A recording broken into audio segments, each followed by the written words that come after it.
Selamat pagi, selamat siang, dan selamat malam semuanya. Perkenalkan, nama saya Stefani Adelina Hartanto, peserta Latsar CPNS golongan 3 tahun 2021 BPS DMD Provinsi Kalimantan Selatan, Angkatan 30, Kelompok 4. Pada kesempatan kali ini, saya diberi tugas untuk membuat podcast mind map tentang wawasan kebangsaan dan nilai-nilai bela negara.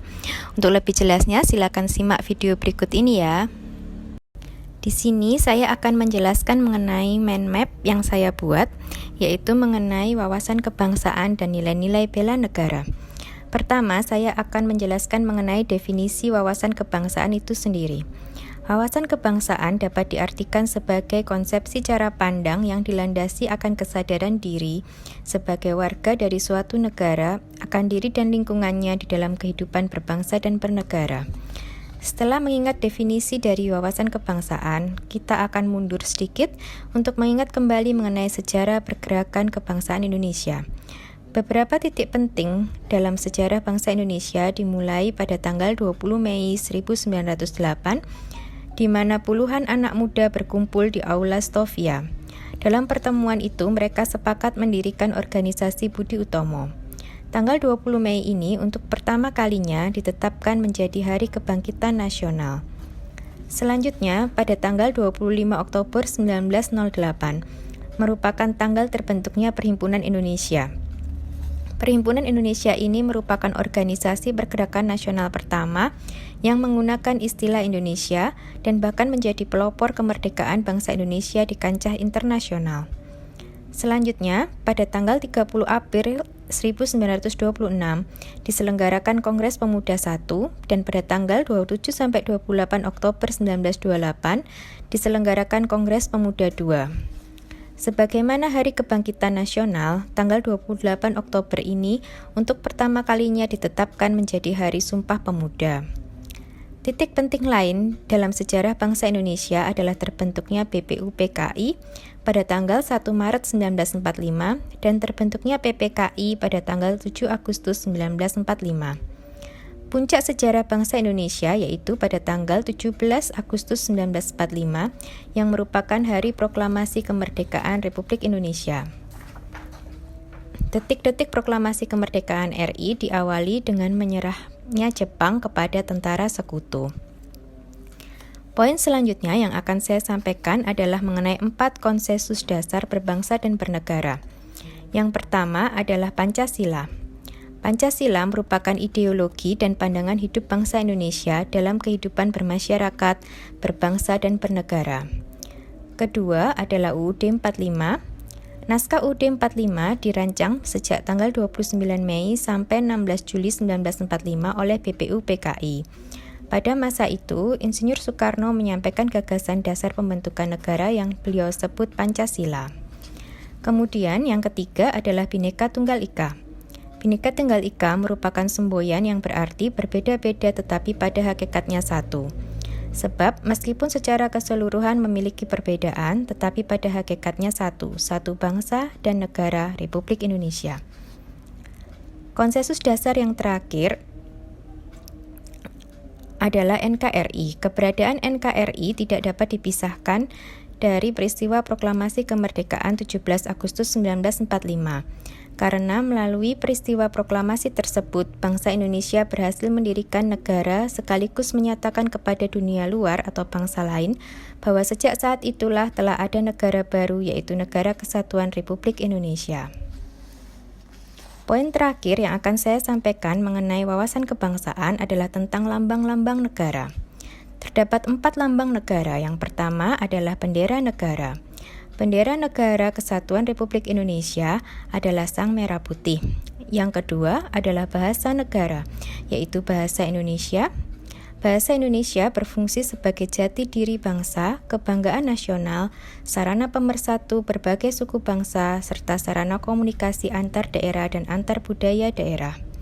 Kemudian yang ketiga adalah lambang negara, yaitu Garuda Pancasila. Dan yang keempat adalah lagu kebangsaan, yaitu lagu Indonesia Raya yang diciptakan oleh W.R. Supratman.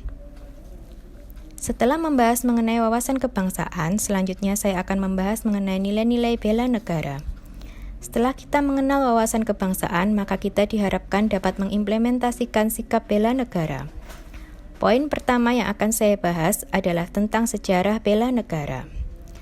Pada tanggal 18 Desember 2006, Presiden Republik Indonesia, Dr. Andes H. Susilo Bambang Yudhoyono menetapkan tanggal 19 Desember sebagai Hari Bela Negara dengan pertimbangan bahwa pada tanggal 19 Desember 1948 terbentuk pemerintahan darurat Republik Indonesia dalam rangka mengisi kekosongan kepemimpinan pemerintahan NKRI, serta dalam upaya lebih mendorong semangat kebangsaan dalam bela negara guna mempertahankan kehidupan berbangsa dan bernegara yang menjunjung tinggi persatuan dan kesatuan.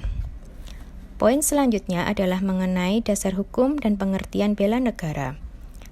Dasar hukum bela negara yang pertama adalah UUD 45 pasal 27 ayat 3, di mana mengatakan bahwa setiap warga negara berhak dan wajib ikut serta dalam upaya pembelaan negara. Dasar hukum yang kedua adalah Undang-Undang Nomor 3 Tahun 2002 mengenai pemerintah dan negara. Dasar hukum yang ketiga adalah Undang-Undang Nomor 23 Tahun 2019 tentang pengelolaan sumber daya nasional untuk pertahanan negara. Selanjutnya, pengertian bela negara.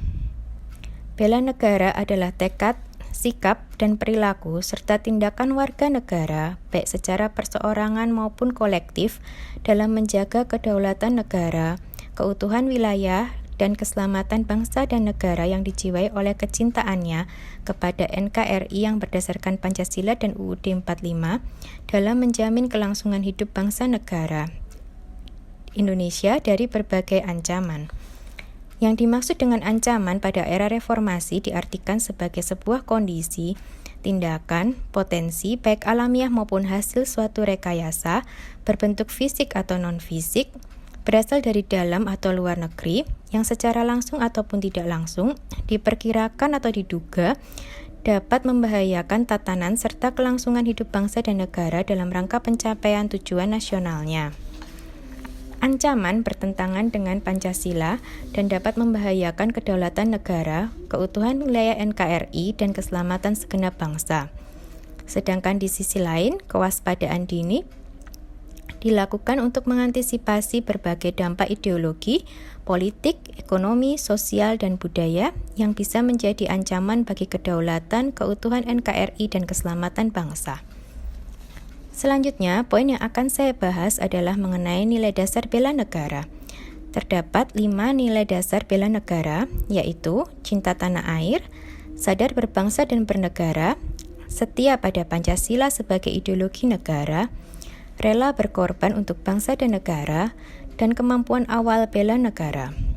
Terakhir, sebagai seorang ASN, kita memiliki nilai dasar ASN di mana kita diharapkan dapat melaksanakan fungsi ASN, yaitu sebagai pelaksana kebijakan publik, sebagai pelayan publik, dan sebagai perekat dan pemersatu bangsa. Kira-kira demikian yang bisa saya sampaikan mengenai materi, wawasan kebangsaan, dan nilai-nilai bela negara. Kurang lebihnya saya mohon maaf dan semoga apa yang saya sampaikan dapat bermanfaat. Terima kasih.